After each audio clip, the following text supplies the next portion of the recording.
But we start tonight, Andrew Mason, with the latest mock draft from Mel Kiper Jr., maybe the best-known draft analyst in the game. You wrote about this at denversports.com this morning, and I thought your headline was succinct and spot on.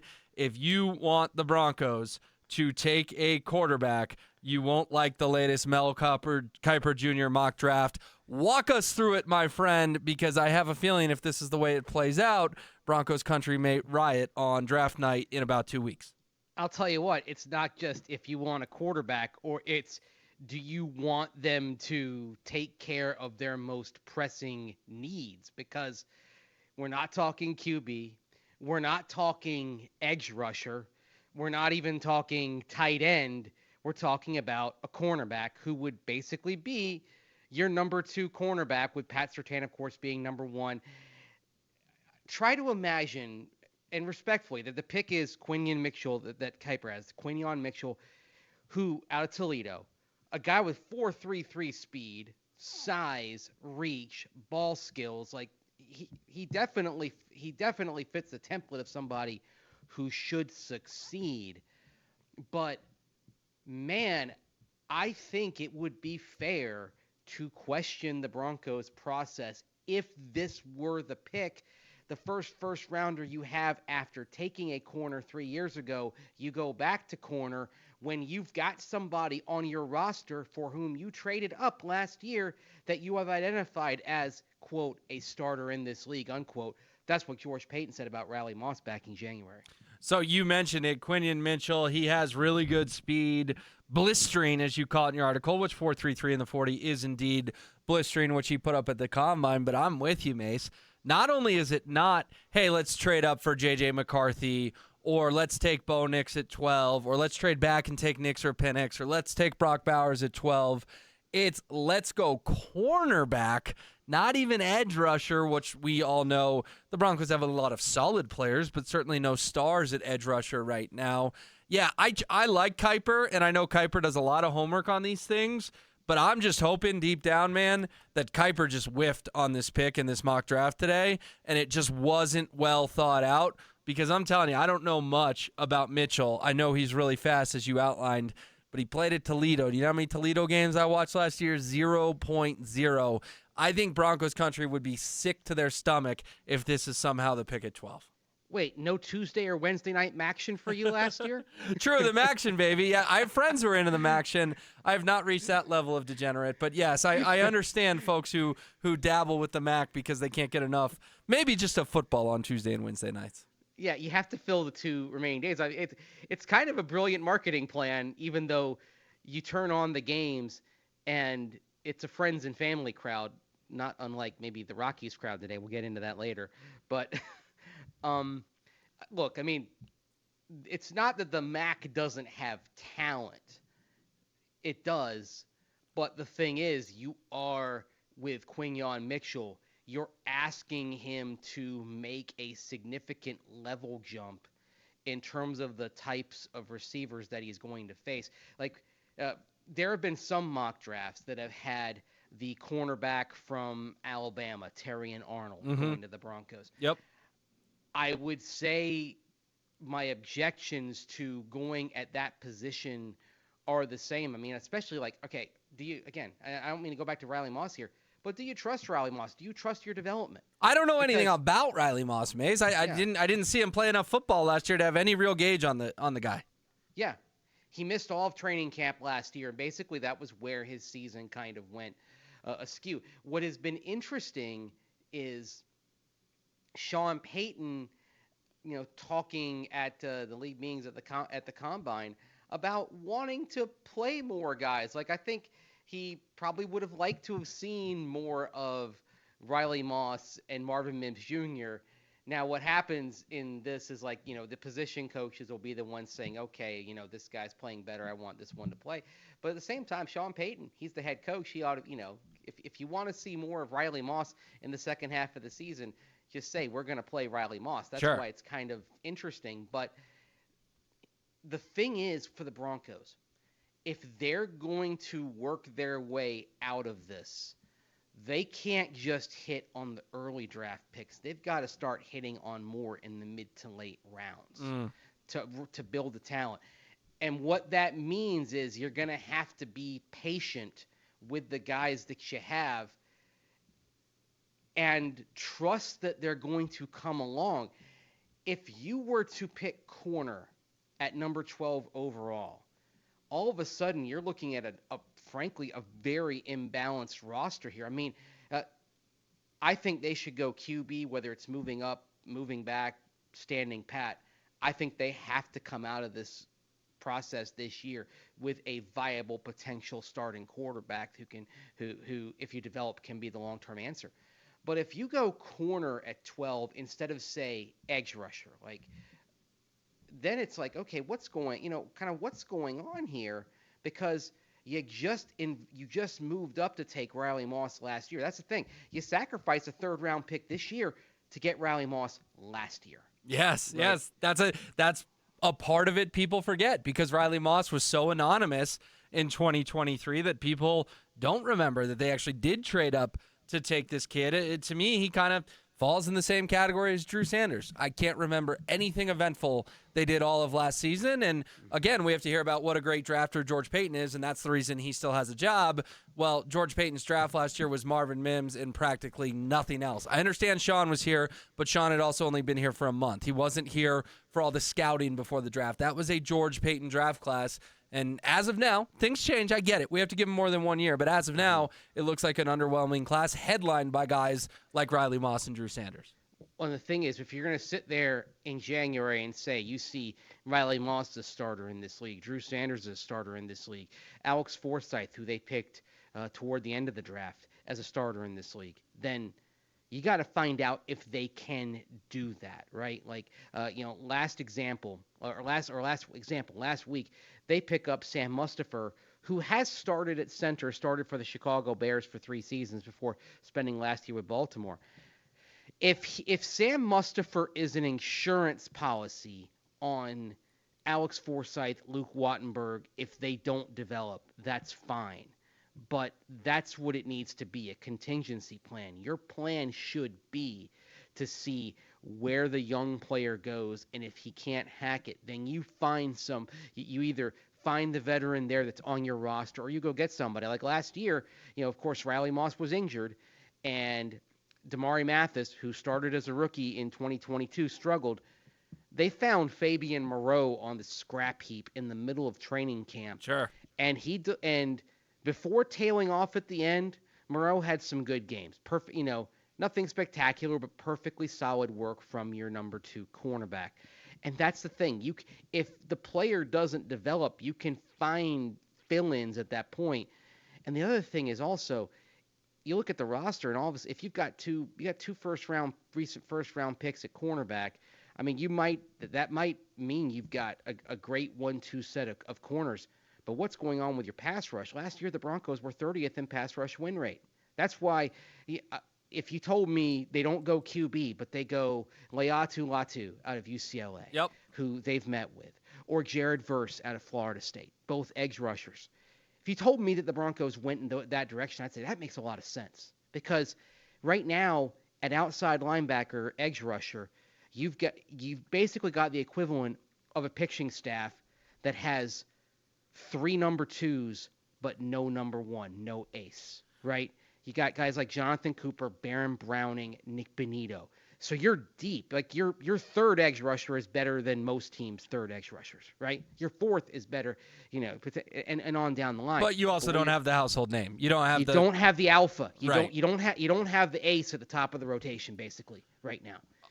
And that's why if you said, okay, Laiatu Latu, Jared Verse, okay, that makes sense because both of those guys have ace potential when it comes to being edge rushers. Yeah, they could be one of the next Bosa brothers. We don't know. All right, Mace, some other Broncos news today. This is coming from Justin on Twitter. I'm trying to get his last name. He's legitimate. Cecil's friends with him. He just goes by Justin M. I don't know, but I trust Cecil's judgment. He's got a source that says Memphis running back Blake Watson visited the Vikings on a pre-draft 30 visit yesterday, and he's now heading to Denver for a visit with the Broncos.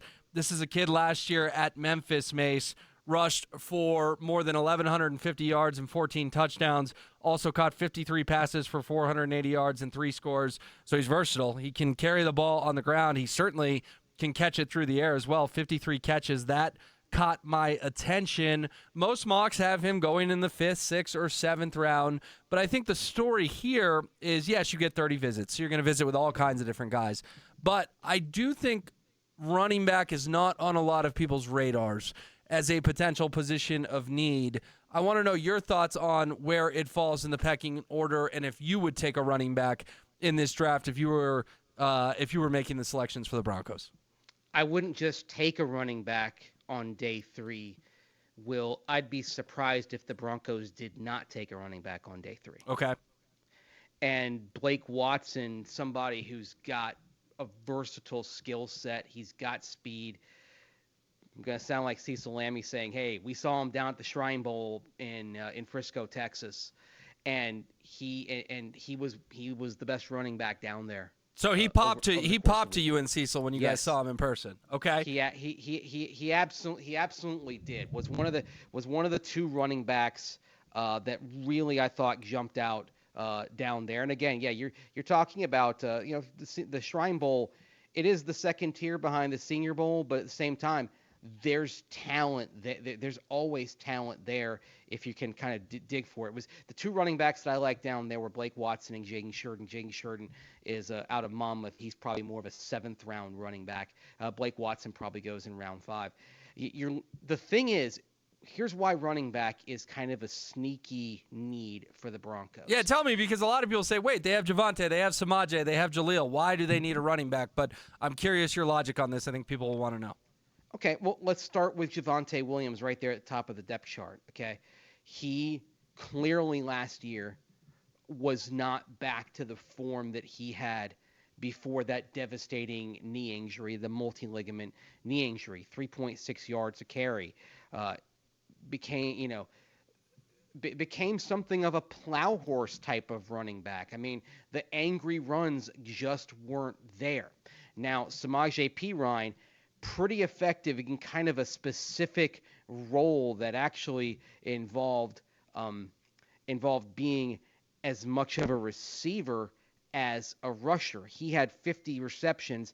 He had 53 rushing attempts. So he's and part of the reason for that is he's playing in close and late games, often in comeback situations. Definitely. He's a safety valve coming out of the backfield. And then Jaleel McLaughlin, the most explosive of the running backs, but for about a 2-month stretch, Will, when he checked into the game, it was something of a tell as to the Broncos' intent, because for about 2 months, 70% of the time he was in the game, he was either targeted in the passing game or he got the handoff. And that's when his production declined after that fast start to the season. He did pick it up late. The question that is going to linger here as we get into OTAs next month is he going to develop in pass protection? Right. I talked with Joe Lombardi, the offensive coordinator, about this back in January. He's like, that's what he needs to do in order to get more playing time. And that is a tough ask for a running back who's 5'7", 187, but it is feasible, at least to be kind of an obstruction in pass protection. Nobody is asking him to be a devastating blocker like Michael Burton at fullback would be, right? But you're asking him to provide just enough of an obstruction to give the quarterback time, and also to be able to diagnose where those blitzes are coming from, especially through the A-gaps. So if he picks that up, he's going to get more playing time, but that's a question. And so you're looking at running back. I mean, you may end up carrying 4 running backs. It is entirely possible 4 running backs are on the 53-player roster when you start this season, and you go heavy there. But real quick, let's talk about that, because Samaje Perine's only got a $1.5 million dead cap hit next year. You owe him a little or close to $4 million. I just want to know if they take a running back. I think Javonte Williams is a lock to make the roster. I know he didn't quite look the same coming off the ACL, but he flashed so much potential pre-injury. I know the running back lifespan is short in the league, but I would just be stunned if he's not on the 53 if he's healthy. I think Jaleel, they fell in love with as an undrafted guy. He made some plays last year. I would also be stunned if Jaleel McLaughlin doesn't make the 53. But I think if they take a running back in the 4th, 5th, 6th round, let's use this kid from Memphis as the example today. Blake Watson, could they cut Samaje Perine? We're always looking, Mace, we always do it at denversports.com and here on 104.3 The Fan, surprise cuts. Guess what? Folks are going to be talking about surprise cuts in 3 months. I'll give you a surprise cut on April 10th, Samaje Perine. Well, the other thing also, to go back to Javonte Williams for a minute, he's in the final year of his contract. Right. So you just got to start bringing new guys in, getting them used to the system. You're kind of planning ahead here, and running back is one of those positions where in recent history there's a lot of turnover and maybe hesitancy to give the second contract, although it was interesting to see running backs get some decent contracts in free agency around the league last month, not to the degree that they did, say a decade ago, but a little bit of an uptick in the market at that position. But that being said, I mean, I would say Perine or Javonte Williams may be on the bubble if they use a 4th or 5th round pick on a running back. Wow. That's something that's very much in play. Now, you're as connected to this team as anyone I know, yeah. and that surprises me, and I'm just reacting in real time. You think Javonte Williams could be a bubble player at camp next year? That's maybe. surprising to me. I trust your opinion, yeah. but that's going to catch a lot of people off guard. I don't think it's likely, but there's a scenario where you could look at it and look at the outlook and look at him being in a contract year, because what I was going to kind of say is that maybe he becomes somebody that you trade at the deadline because let's say you bring in Blake Watson and Watson shows he's the number 1 back, which is possible. I mean, when you're talking about a running back coming in round 4, round 5, that's not like QB where a 4th or 5th round quarterback is a lottery ticket. A 4th or 5th round running back, you ought to expect to become a starter at some point. Oh, yeah, and we see that every year. I mean, no one knew who Keaton Mitchell was in Baltimore last year, and he burst on the scene as a star. No one knew he was undrafted. Yeah, no one knew who Kyron Williams was in L.A., and anyone who played Kyron Williams for the Rams in fantasy lost because the dude 8 touchdowns the last few weeks of the seasons along with Puka Nacua. You're right. You make a good point. Rookie running backs, they can absolutely become starters overnight in this league. Yeah, and they can change the entire complexion of the depth chart. I mean, Jaleel McLaughlin comes in, no one's expecting the spark that he brings, and he ends up comfortably making the roster. Mm-hmm. And we know Sean Payton likes him some Jaleel McLaughlin, likes the guy that comes in early in the morning and will watch his film, right? Likes his diligence, likes his preparation. I would actually say at running back, if I'm looking at the running back room right now, today, here on April 10th, I think the lock in that room is Jaleel McLaughlin. The only one who's guaranteed on the 53, obviously providing health in your eyes, is Jaleel McLaughlin. That's interesting because I would say, well, and I did say Jaleel and Javonte. We both feel Samaje could be on the bubble, but even you are willing to say you're not doing a Sharpie that Javonte Williams makes this 53.